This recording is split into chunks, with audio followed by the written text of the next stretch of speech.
The new website name is gemstonerelated.com.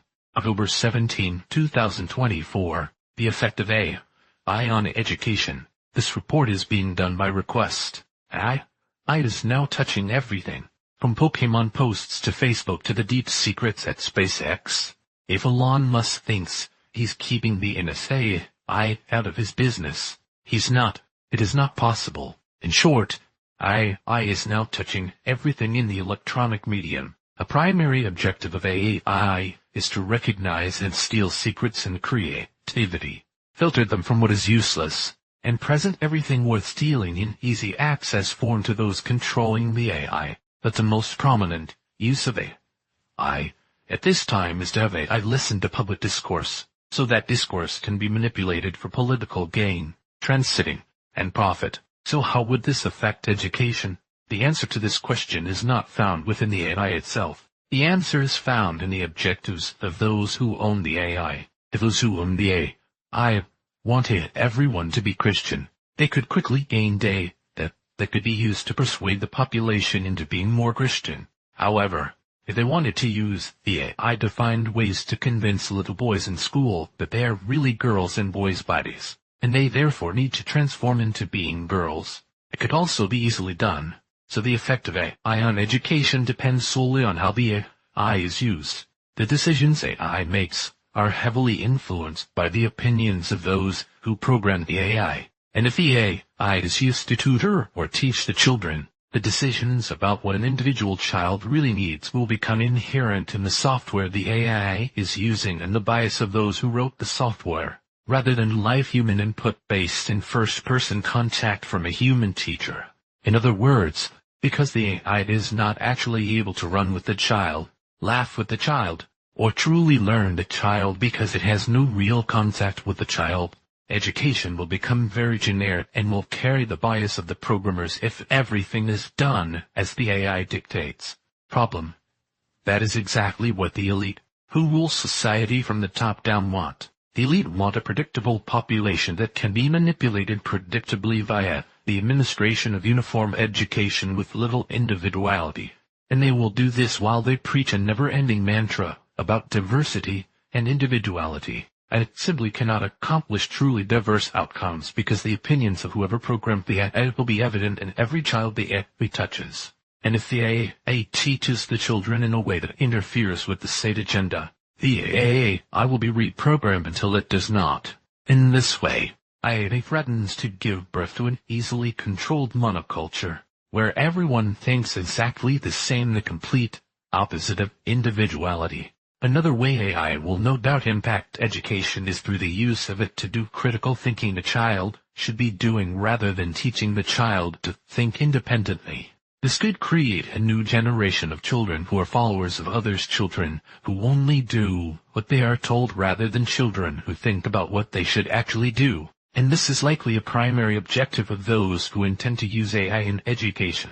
AI will also impact education when students use it to write advanced papers, and then those students submit those papers as their own work. Teachers and professors can, at this time, use Google to discover if the students simply took work off the internet and submitted it as their own. If an AI creates a unique paper for each student on the same topic, such searches will work anymore, and cheating will never be discovered. In other words, I could actually destroy education altogether. I discovered that my opinions stated here are mainstream. Here's an article that mimics what I have said here quite perfectly. I guess a lot of people are aware of the problems AI could cause in education. My opinion. AI is going to wreck education no matter how much teachers don't want it to. It will be a useful cheating tool for many, and an individuality destroyer for all. This will happen. It is too late to stop it. That ends the report. And I am not surprised others are thinking the same. And I also think the extent to which AI wrecks education is going to be literally complete and short-term. We have already entered an era where AI is so powerful it will accomplish anything those who control it want it to.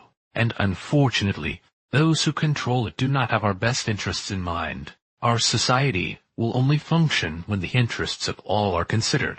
AI is used to put all outcomes in the hands of a few people, according to their will.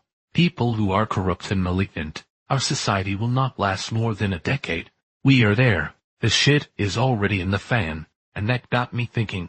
I predict that usable quantum computing will not happen, but our current tech is many times adequate to cause the ruination of all without quantum computing doing it.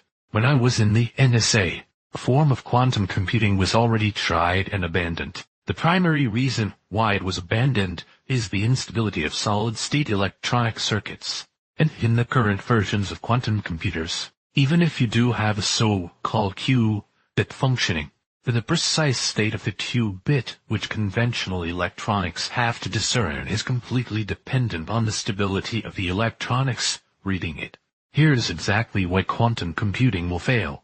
It will fail due to the effects of cosmic rays and other particles that originate in outer space, which we cannot control. Cosmic rays are hitting us constantly and they hit all electronics constantly, and when they strike an electronic component, they induce electrical noise and unpredictability in the state of a semiconductor that defies precision at a frequency. This alone will cause the semiconductor to produce their output, and this is precisely why digital works for computing, and analog does not. Digital is all or nothing. It will ignore enormous amounts of interference that happens at a place other than 1 or 0. It does not matter if Tunlock's funky cold Medina has 1 nanosecond out of 500. 000 be totally wrong in the song because a cosmic ray went through an amplifier's transistors.